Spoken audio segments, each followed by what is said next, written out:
سجدے کا طریقہ، تکبیر کہہ کر سجدے میں جانا، یعنی جب آپ سیدھے کھڑے ہو گئے تھے اسٹریٹ اور ربنا ولک الحمد اور تسبیحات آپ نے وہ پڑھ لی، دعائیں پڑھ لی، تو پھر اس کے بعد اب آپ سجدے میں اب جا رہے ہیں اور سجدے میں جاتے ہوئے اللہ اکبر کہیں گے۔ پھر جب آپ صلی اللہ علیہ وسلم سجدے کے لیے جھکتے تو اللہ اکبر کہتے، یہ صحیح بخاری کی روایت ہے۔ ثم کبر وسجد، سنن نبی داؤد کی روایت ہے۔ پھر آپ نے تکبیر کہی اور سجدہ کیا۔ سجدے میں جاتے ہوئے گھٹنوں سے پہلے ہاتھ رکھنا، یہ مسئلہ بہت متنازع فی ہے اور ہمیشہ لوگوں کے بیچ میں سوال کی شکل میں بار بار ابھرتا رہتا ہے کہ پہلے گھٹنے رکھیں یا پہلے ہاتھ رکھیں۔ تو کیا پتا چلا؟ پہلے ہاتھ رکھنے پھر گھٹنے رکھنے۔ ابن عمر رضی اللہ عنہما سے مروی ہے کہ وہ سجدہ کرتے وقت گھٹنوں سے پہلے اپنے ہاتھ زمین پر رکھتے تھے اور کہتے ہیں کہ رسول اللہ صلی اللہ علیہ وسلم ایسا ہی کیا کرتے تھے۔ نافع کہتے ہیں کہ ابن عمر رضی اللہ عنہما سجدہ کرتے وقت گھٹنوں سے پہلے اپنے ہاتھ زمین پر رکھتے تھے۔ ابو ہریرہ سے مروی ہے، کہتے ہیں کہ رسول اللہ صلی اللہ علیہ وسلم نے فرمایا، جب تم میں سے کوئی سجدہ کرے تو ایسے نہ بیٹھے جیسے کہ اونٹ بیٹھتا ہے، اس کو چاہیے کہ اپنے ہاتھ اپنے گھٹنوں سے پہلے رکھے۔ یعنی کچھ لوگ کیا کرتے ہیں، پہلے گھٹنے رکھ کے بیٹھتے ہیں پھر سجدے میں جاتے ہیں، ایسا نہیں کرنا چاہیے۔ اسٹریٹ کھڑے اللہ اکبر کہہ کے نیچے گئے، پہلے ہاتھ رکھے پھر گھٹنے رکھے پھر بیٹھے، ٹھیک ہے۔ 7 اعضاء پر سجدہ کرنا۔ عباس بن عبد المطلب رضی اللہ عنہ سے روایت ہے کہ انہوں نے رسول اللہ صلی اللہ علیہ وسلم کو فرماتے ہوئے سنا، جب کوئی بندہ سجدہ کرتا ہے تو اس کے ساتھ 7 اعضاء سجدہ کرتے ہیں، اس کی پیشانی اور اس کے دونوں ہاتھ اور اس کے دونوں گھٹنے اور اس کے دونوں قدم۔ یہ جو ناک ہے، یہ یعنی جب پیشانی رکھیں گے تو ناک تو پیشانی سے بھی اونچا ہے، وہ بھی ساتھ رکھا جائے گا۔ ابن عباس رضی اللہ عنہما سے مروی ہے کہ وہ نبی صلی اللہ علیہ وسلم سے بیان کرتے ہیں کہ آپ نے فرمایا، ہمیں حکم دیا گیا ہے کہ ہم 7 ہڈیوں پر سجدہ کریں، 7 ہڈیوں پر سجدہ کریں۔ تمام اعضاء کا سجدہ کرنا۔ آپ صلی اللہ علیہ وسلم فرماتے تھے، اپنے بازوؤں کو درندے کے پھیلانے کی طرح زمین پر نہ پھیلاؤ، جیسے شیر چیتا وغیرہ بیٹھتا ہے، اور تم اپنی ہتھیلیوں پر ٹیک لگاؤ، ہتھیلیاں یعنی ہاتھ، اور اپنی بغلوں کو دور رکھو، یعنی ساتھ چمٹ کے نہیں رکھو۔ پھر جب تم ایسا کرو گے تو تمہارا ہر عضو تمہارے ساتھ سجدہ کرے گا، ورنہ کیا ہے، کچھ عضو ریسٹنگ پوزیشن میں آ جاتے ہیں اور کچھ سجدہ کر رہے ہوتے ہیں۔ تو جب انسان ہتھیلیوں پر اپنا پورا وزن ڈالتا ہے تو پھر سارے کا سارا جسم ایک طرح سے سجدے میں ہوتا ہے۔ ادھر سے گھٹنے لگے ہوئے ہیں، ادھر سے پاؤں لگے، ادھر سے سر لگا ہوا ہے، ادھر سے ہتھیلیاں، اور اگر آپ کونیاں زمین پر ٹکا دیتے ہیں تو کیا ہوتا ہے، آپ آرام کی پوزیشن میں آ جاتے ہیں، آرام ہونے لگتا ہے۔ اور جو شخص 7 اعضاء پر سجدہ نہ کرے اس کا کیا حال ہے؟ بخاری اور مسلم کی روایت ہے، سجدہ کرنے والے کے لیے جائز نہیں کہ وہ 7 اعضاء میں سے کسی بھی چیز کو اٹھائے، کیونکہ نبی صلی اللہ علیہ وسلم نے فرمایا، مجھے 7 ہڈیوں پر سجدہ کرنے کا حکم دیا گیا ہے۔ پیشانی پر اور اپنے ہاتھ سے ناک کی طرف اشارہ کیا، دونوں ہاتھوں، دونوں گھٹنوں اور دونوں پاؤں کی انگلیوں پر۔ اگر وہ اپنے دونوں پاؤں یا ان میں سے کوئی ایک، یا دونوں ہاتھ یا ان میں سے کوئی ایک، یا اپنی پیشانی یا اپنی ناک یا ان دونوں کو اٹھا لے تو اس کا سجدہ باطل ہو جائے گا اور اسے شمار نہیں کیا جائے گا، اور جب سجدہ باطل ہو گیا تو نماز بھی باطل ہو جائے گی۔ یعنی اگر کوئی شخص صرف ایک ہاتھ رکھتا ہے دوسرا رکھتا ہی نہیں، صرف پیشانی رکھتا ناک رکھتا ہی نہیں، یا صرف ناک رکھتا پیشانی نہیں رکھتا، یا پھر گھٹنے تو رکھے ہوئے کیونکہ اس کے بغیر تو نیچے جا نہیں سکتے، تو گھٹنے اس طرح رکھے کہ پیچھے سے پاؤں اٹھ گئے، تو پاؤں اٹھنے نہیں چاہیے، پاؤں زمین کے ساتھ لگے رہنے چاہیے۔ تو اگر یہ 7 اعضاء نہیں لگے زمین پر تو سجدہ نہیں ہوگا، سجدہ نہیں ہوا تو نماز نہیں ہوگی، یہ یاد رکھیے، یہ بہت اہم بات ہے، یہ نماز کا اہم ترین حصہ ہے۔ چہرے کو اچھی طرح زمین پر ٹکانا۔ ایک طویل حدیث میں رفاعہ سے روایت ہے کہ نبی صلی اللہ علیہ وسلم نے ایک آدمی سے فرمایا جو نماز پڑھ رہا تھا، اور نبی صلی اللہ علیہ وسلم نے اسے نماز لوٹانے کا حکم دیا اور فرمایا، جب تم سجدہ کرو تو اپنے چہرے اور ہاتھوں کو زمین پر اچھی طرح لگاؤ، یہاں تک کہ تمہاری ہر ہڈی اطمینان کے ساتھ اپنی جگہ پر چلی جائے، ٹھیک ہے؟ یعنی اچھی طرح ٹک کے کرو سجدہ، جلدی میں نہیں، کیونکہ جو جلدی میں کرتا ہے وہ ایسے ہی جیسے ٹھونگا مار رہا ہو. ناک اور پیشانی اچھی طرح زمین پر ٹکانا. سنن الترمذی کی روایت ہے نبی صلی اللہ علیہ وسلم جب سجدہ کرتے تو اپنی ناک اور اپنی پیشانی خوب اچھی طرح زمین پہ جماتے اور اپنے دونوں ہاتھوں کو اپنے دونوں پہلوؤں سے دور رکھتے اور اپنی دونوں ہتھیلیوں کو دونوں کندھوں کے مقابل رکھتے، یعنی دونوں کندھوں کے مقابل آگے، یعنی کہ ایسے باہر کر کے سامنے ہی، یعنی جیسے جہاں کندھے آ رہے ہیں وہیں ہاتھ آ رہے ہیں. ابن عباس رضی اللہ عنہما سے روایت ہے کہ آپ صلی اللہ علیہ وسلم نے فرمایا اپنی ناک کو بھی زمین پر رکھ دو تاکہ وہ بھی تمہارے ساتھ سجدہ کرے. ناک کو پیشانی کی طرح زمین پر پہنچانا. آپ صلی اللہ علیہ وسلم فرمایا کرتے تھے اس شخص کی نماز نہیں جس نے اپنی ناک کو زمین تک اتنا نہیں پہنچایا جتنا کہ اس کی پیشانی پہنچتی ہے. دونوں ہاتھوں کا سجدہ. ابن عمر بیان کرتے ہیں کہ بے شک دونوں ہاتھ بھی سجدہ کرتے ہیں جس طرح چہرہ سجدہ کرتا ہے. جب تم میں سے کوئی سجدے میں زمین پر اپنا چہرہ رکھے تو ہاتھ بھی زمین پر رکھے، اور جب چہرہ اٹھائے تو انہیں بھی اٹھا لے. ٹھیک ہے، سجدے کے وقت ہاتھ بھی زمین پر، چہرہ اٹھے تو ساتھ وہ بھی اٹھا لیے جائیں. ہاتھوں کو دونوں کانوں کے برابر رکھنا. وائل بن حجر سے مروی ہے، انہوں نے کہا اور جب سجدے میں گئے تو اپنے ہاتھوں کو اپنے دونوں کانوں کے برابر رکھا. ہاتھوں کو کندھوں کے برابر رکھنا. اب یہاں آپ دیکھیے ایک روایت میں آ رہا ہے دونوں کانوں کے برابر اور یہاں کندھوں کے برابر. تو کندھے اور کان سجدے میں قریب قریب ہی ہوتے ہیں. پھر سجدہ کیا اور اپنے دونوں ہاتھوں کو اپنے کندھوں کے برابر رکھا. یہ تھوڑے آگے تھوڑے پیچھے ہو جائے تو کوئی حرج نہیں، دونوں طرح سے ٹھیک ہے.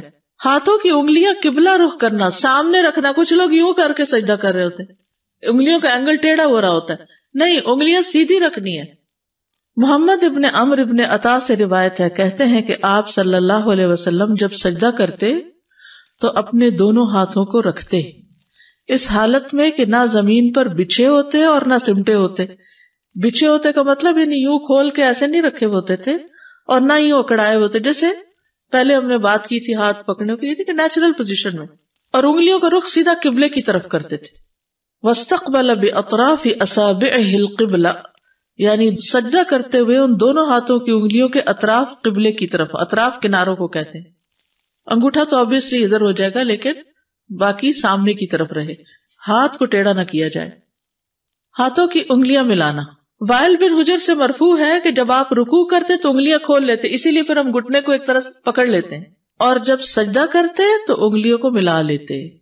سجدے کے وقت اتنا بڑا ہاتھ نہیں کھولا جائے گا، بس ایسے نیچرل سیدھا رکھتے ہوئے، تھوڑی بہت اگر ہلکا سا گیپ ہے بھی تو ٹھیک، اکڑا کے نہیں رکھنا، بس نیچرل وے میں. ہتھیلیوں پر ٹیک لگانا. اور آپ اپنی ہتھیلیوں پر ٹیک لگاتے تھے اور ان کو پھیلاتے تھے، یعنی پوری طرح بچھا دیتے تھے. پھیلانے کا مطلب یہ ہے کھولنا نہیں ہے. اور ان کی انگلیوں کو ملاتے تھے اور ان کو قبلہ رخ کرتے تھے.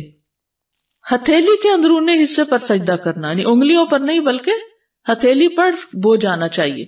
ویسے تو پورے ہاتھ پہ ہی آ جاتا ہے لیکن ہتھیلی پر زیادہ حصہ.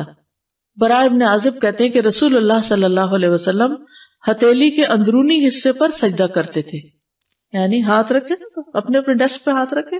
تو اب آپ دیکھیں جب ہتھیلی پر آپ زور دیں گے تو انگلیوں پر نہ ہونے کے برابر آئے گا، ٹچ تو کرنی ہوگی زمین پر، یعنی آپ نے انگلیوں پہ نہیں کرنا. کرے اب انگلیوں پہ بوجھ ڈالیں، ایسا نہیں کرنا. کیسے کرنا؟ ہاتھ کے اوپر، ہتھیلی پر. انگلیوں پر کریں گے تو ہتھیلیاں اوپر اٹھ جائیں گی. یہ جو پاؤں ہے نا یہ والا حصہ، یہ ہتھیلی ہوتی ہے اور اس سے اوپر کلائی ہوتی ہے. بازوؤں کو کھلا رکھنا اور زمین سے جدا کرنا، زمین پہ لیٹنا نہیں آپ نے. مسند احمد کی روایت ہے پھر اللہ اکبر کہتے ہوئے سجدے میں جھک جاتے اور اپنے بازوؤں کو جدا اور کھلا رکھتے تھے، پیٹ سے لگنے نہیں دیتے تھے، کیونکہ ہر اس چیز سے منع کیا گیا جو وہاں ریسٹنگ پوزیشن بن جائے. ٹھیک ہے، اور صحیح سجدہ کرے تو پتہ چلتا ہے کہ سجدہ کیا ہے، ورنہ سجدہ صحیح ہو تو لگتا ہے نماز پڑھی ہے. اس کا خشوع و خضوع سے اور بندگی کی روح سے بہت بڑا تعلق ہے. کوہنیاں زمین سے بلند رکھنا، کیونکہ اگر آپ کونی ٹکائیں گے نا تو ہتھیلی پہ اس طرح نہیں زور آئے گا، کیونکہ آدھا زور کس میں چلا جائے گا؟ بازو پہ، کوہنی پہ. برا کہتے ہیں انہوں نے کہا کہ رسول اللہ صلی اللہ علیہ وسلم نے فرمایا جب تم سجدہ کرو تو اپنی ہتھیلیاں زمین پر رکھو اور اپنی زور آئے گا، کیونکہ آدھا زور کس میں چلا جائے گا؟ بازو پہ، کوہنی پہ. برا کہتے ہیں انہوں نے کہا کہ رسول اللہ صلی اللہ علیہ وسلم نے فرمایا جب تم سجدہ کرو تو اپنی ہتھیلیاں زمین پر رکھو اور اپنی کوہنیاں اوپر اٹھاؤ. کتے کی طرح بازو بچھانے کی ممانعت. یہ مسند احمد کی روایت ہے.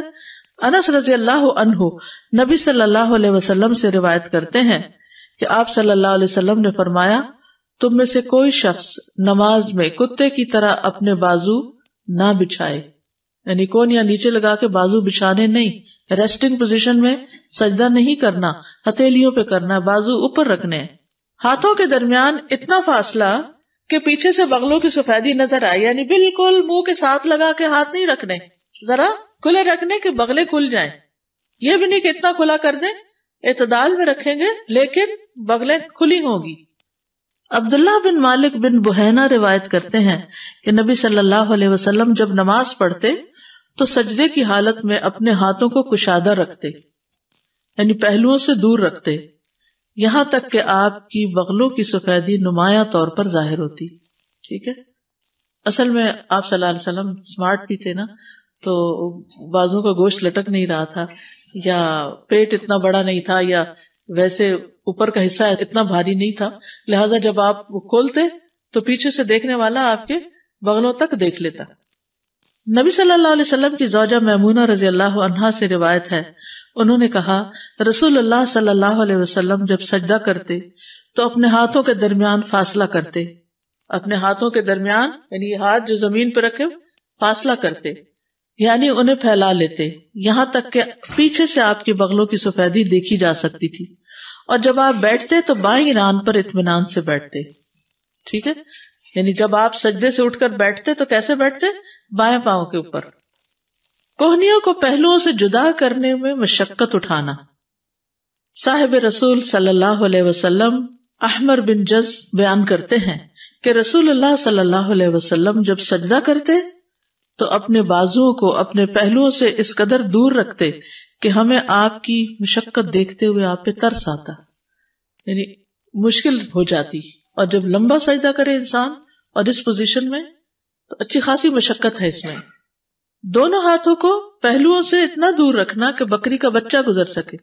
ٹھیک ہے, یعنی دونوں ہاتھ دور رکھنا کہ نیچے سے کوئی چیز بھی گزر جائے تو گزر جائے. میمونہ رضی اللہ عنہا بیان کرتی ہیں کہ نبی صلی اللہ علیہ وسلم جب سجدہ کرتے تو اپنے ہاتھوں کو اپنے پہلوؤں سے دور رکھتے, حتیٰ کہ اگر بکری کا بچہ آپ کے ہاتھوں کے نیچے سے گزرنا چاہتا تو گزر سکتا تھا. پہلوؤں اور پیٹ کو ران سے جدا رکھنا, یعنی گھٹنوں سے اوپر والے حصے کو ران کہتے ہیں نا, تو پیٹ کو سجدے میں ٹانگ سے نہیں لگنے دینا, ران سے نہیں لگنے دینا, کھلا رکھنا. براء ابن عازب رضی اللہ عنہ سے مروی ہے کہ رسول اللہ صلی اللہ علیہ وسلم جب نماز پڑھتے تو سجدے میں اپنے دونوں بازو کھول لیتے, انہیں اپنے پہلوؤں سے دور رکھتے اور پیٹ کو زمین سے اونچا رکھتے. یعنی آپ اپنے بازوؤں کو کھول لیتے اور اپنے پہلوؤں سے دور رکھتے تھے اور اپنے پیٹ کو زمین سے اٹھا کر رکھتے تھے. اب ظاہر ہے جس کا پیٹ بہت نکلا ہوا ہو تو وہ پھر, یا جیسے پریگنینسی میں وہ تو اتنا نہیں اوپر اٹھایا جا سکتا, لیکن ایک نارمل صحت مند انسان جو ہے اس کے لیے یہ آسان ہے. پاؤں کی ایڑیاں ملانا, یہ نہیں کہ ہاتھ بھی کھلے اور ٹانگیں بھی کھلی ہیں تو وہ عجیب سی شکل بن جاتی ہے. ایڑیاں باہر ملی ہوئی ہوں. انگلیوں کو زمین پر لگانا, یعنی سجدے میں انگلیاں زمین پہ ٹچ کر رہی ہوں, پاؤں کی انگلیاں. اور آپ اپنے گھٹنوں اور پاؤں کی انگلیاں بھی زمین پر رکھتے تھے اور اپنے پاؤں کے اگلے حصوں کو قبلے کی طرف کرتے تھے. پاؤں کی انگلیاں بھی قبلہ رخ کرتے اور ایڑیوں کو ملاتے اور پاؤں کو کھڑا رکھتے تھے. آپ نے اسی کا حکم دیا. اور اپنے پاؤں کی انگلیوں کو کھول کر رکھتے تھے, یعنی انہیں کھچ کے نہیں رکھتے تھے بلکہ وہ کھلی رہتی تھی. پاؤں کی انگلیوں کو قبلہ رخ کرنا. ابو حمید ساعدی رضی اللہ عنہ نے فرمایا مجھے رسول اللہ صلی اللہ علیہ وسلم کی نماز تم سب سے زیادہ یاد ہے. ابو حمید کو ان کی نماز سب سے زیادہ یاد تھی. اور جب آپ نے سجدہ کیا تو نہ آپ دونوں ہاتھوں کو بچھائے ہوئے تھے اور نہ ہی انہیں سمیٹے ہوئے تھے, نہ دونوں ہاتھوں کو بچھائے ہوئے اور نہ سمیٹے ہوئے, اور آپ کے پاؤں کی انگلیاں قبلہ رخ تھیں. پاؤں کی انگلیاں کشادہ رکھنے میں ایک اور حدیث بھی ہے مسند احمد کی. اب سجدے میں اطمینان کا وجوب, اطمینان سے سجدہ کیا جائے. انس رضی اللہ عنہ سے روایت ہے کہ اللہ کے نبی صلی اللہ علیہ وسلم نے فرمایا رکوع اور سجود کو مکمل کرو. اللہ کی قسم جب بھی تم رکوع کرتے ہو اور جب بھی تم سجدہ کرتے ہو تو میں اپنی پیٹھ پیچھے تمہیں دیکھتا ہوں. یعنی نبی صلی اللہ علیہ وسلم کو یہ صلاحیت دی گئی تھی کہ وہ سامنے کے ساتھ ساتھ نماز میں لوگوں کو پیچھے سے بھی دیکھ لیں. سجدے میں اطمینان محمد صلی اللہ علیہ وسلم کی سنت ہے. حذیفہ رضی اللہ عنہ سے روایت ہے کہ انہوں نے ایک شخص کو دیکھا جو اپنا رکوع اور سجدہ پوری طرح نہیں کرتا. جب اس نے اپنی نماز پوری کر لی تو حذیفہ رضی اللہ عنہ نے اس سے فرمایا کہ تم نے نماز ہی نہیں پڑھی. ابو وائل راوی کہتے ہیں میں خیال کرتا ہوں کہ حذیفہ رضی اللہ عنہ نے یہ بھی فرمایا کہ اگر تو ایسی نماز پہ مر جاتا تو محمد صلی اللہ علیہ وسلم کی سنت پر نہ مرتا. کیا نہیں کر رہا تھا؟ رکوع اور سجدہ پورا نہیں کر رہا تھا. تو جو رکوع اور سجدہ اطمینان سے نہ کرے، اس کو پورا طور پر ادا نہ کرے، تو وہ گویا ایسے ہی ہے جیسے نماز ہی نہیں پڑھی اس نے. صحیح سجدہ نہ کرنے والا ملت محمد صلی اللہ علیہ وسلم پر نہیں ہوگا. ایک اور روایت میں، صحیح بخاری کی روایت میں ہی ہے کہ حضرت حذیفہ نے ایک شخص کو جب دیکھا کہ نہ رکوع پورا کرتا نہ سجدے، تو انہوں نے کہا تم نے نماز ہی نہیں پڑھی. اگر تم مر گئے تو تمہاری موت اس فطرت پر نہیں ہوگی جس پر اللہ نے محمد صلی اللہ علیہ وسلم کو پیدا کیا. درست سجدے پر نماز کی قبولیت اور عدم قبولیت کا انحصار ہے. ابو ہریرہ رضی اللہ عنہ سے مرفوع روایت ہے کہ ایک آدمی 60 سال نماز پڑھتا ہے لیکن اس کی نماز قبول نہیں ہوتی. شاید اس کی وجہ کیا ہو کہ وہ رکوع تو پورے کرتا ہو لیکن سجدے مکمل نہ کرتا ہو، یا سجدے پورے کرتا ہو لیکن رکوع پورے نہ کرتا ہو. اتنی اہم بات ہے یہ. ابو مسعود انصاری بدری کہتے ہیں کہ رسول اللہ صلی اللہ علیہ وسلم نے فرمایا اس شخص کی نماز کافی نہ ہوگی جو رکوع اور سجدوں میں اپنی پیٹھ سیدھی نہ رکھے. جو رکوع اور سجدوں میں اپنی پیٹھ سیدھی نہ رکھے اس کی نماز کافی نہیں. امام ترمذی کہتے ہیں کہ امام شافعی، احمد اور اسحاق ابن راہویہ کہتے ہیں کہ جس نے رکوع اور سجدوں میں اپنی پیٹھ سیدھی نہ رکھی تو اس کی نماز فاسد ہے. سجدے کو مکمل کرنا. زید بن اسلم سے روایت ہے، انہوں نے کہا کہ ہم انس بن مالک رضی اللہ عنہ کے پاس گئے. انہوں نے پوچھا کہ تم نے نماز پڑھ لی؟ ہم نے کہا ہاں. آپ نے لونڈی سے فرمایا میرے لیے وضو کا پانی لاؤ. میں نے کسی ایسے امام کے پیچھے نماز نہیں پڑھی جو تمہارے اس امام سے بڑھ کر رسول اللہ صلی اللہ علیہ وسلم جیسی نماز پڑھتا ہو. زید نے کہا عمر بن عبدالعزیز رکوع اور سجدے مکمل کرتے تھے اور قیام اور قعود ہلکا کرتے تھے. یعنی بہت لمبا قیام اور بہت لمبا تشہد نہیں پڑھتے تھے لیکن رکوع اور سجدے بہت اطمینان سے ادا کرتے تھے. تو میک شور کہ رکوع اور سجدہ ٹھیک ہو. اطمینان سے ٹک کے سجدہ کرنا. سنن نبی داؤد میں نبی صلی اللہ علیہ وسلم کا فرمان ہے اور جب سجدہ کرو تو ٹک کر سجدہ کرو. فمکن لسجودک، حتیٰ کہ جوڑ مطمئن ہو جائیں. پھر اللہ اکبر کہے، سجدہ کرے حتیٰ کہ اس کے جوڑ اطمینان سے ٹک جائیں. ہر عضو کا اپنی اپنی جگہ پہ ٹکنا. سنن نبی داؤد کی روایت میں نبی صلی اللہ علیہ وسلم کی نماز کے بارے میں آتا ہے، اور سجدہ کیا اور اپنی ہتھیلیوں کو زمین پر رکھا، پھر کوہنیوں کو پہلوؤں سے دور کیا حتیٰ کہ ہر عضو اپنی جگہ پہ ٹھہر گیا. یعنی یہ پرائم ٹائم ہے، نماز کا پیک ٹائم ہے کہ جس میں انسان بندگی کا شدید اظہار کر رہا ہوتا ہے. تو اس کو بہت صحیح طور پر ادا ہونا چاہیے. جلدی جلدی سجدہ نہ کرنا. ابو عبداللہ اشعری سے روایت ہے، کہتے ہیں کہ رسول اللہ صلی اللہ علیہ وسلم نے اپنے اصحاب کو نماز پڑھائی، پھر ان کے ایک گروہ میں بیٹھ گئے. ایک آدمی آیا، وہ کھڑے ہو کے نماز پڑھنے لگا تو وہ رکوع کرتا اور سجدے ایسے کرتا جیسے ٹھونگے مارے جاتے ہیں، جلدی جلدی بس ٹھک ٹھک.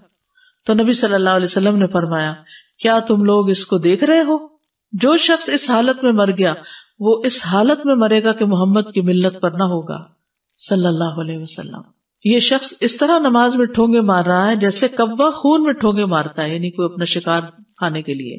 تو وہ شخص جو رکوع کرتا ہے اپنے سجدے میں ٹھونگے مارتا ہے، اس کی مثال ایسے بھوکے شخص کی ہے جو 1 یا 2 کھجوریں کھائے تو یہ اس کی بھوک کو کیا مٹائیں گی. اچھی طرح مکمل وضو کیا کرو، ایڑیوں کے لیے آگ کا عذاب ہے. رکوع اور سجدوں کو مکمل کیا کرو. کس قدر تاکید اور کتنی زیادہ اہمیت ہے کہ انسان اپنا وضو بھی صحیح کرے، رکوع اور سجدے بھی ٹھیک کرے. پھر مرغے کی طرح ٹھونگے مارنے سے بچنا چاہیے. نبی صلی اللہ علیہ وسلم نے 3 باتوں سے منع کیا ہے. نماز میں مرغے کی طرح ٹھونگے نہ مارو، کتے کی طرح نہ بیٹھو، اور لومڑی کی طرح ادھر ادھر نہ دیکھو. ٹھیک ہے؟ کتا بازو بچھا کے جو آگے بیٹھتا ہے نا، یا ایک ٹانگ اٹھا کے جو بیٹھتا ہے. مکمل سجدہ نہ کرنے والا نماز کا چور ہے. رسول اللہ صلی اللہ علیہ وسلم نے فرمایا لوگوں میں سب سے بدترین چور وہ ہے جو اپنی نماز میں چوری کرتا ہے. لوگوں نے پوچھا اللہ کے رسول انسان اپنی نماز میں کس طرح چوری کر سکتا ہے؟ آپ نے فرمایا اس طرح کہ وہ اس میں رکوع اور سجود مکمل نہ کرے، یا فرمایا جو رکوع اور سجود میں اپنی پشت سیدھی نہ رکھے، یعنی اسٹریٹ نہ رکھے۔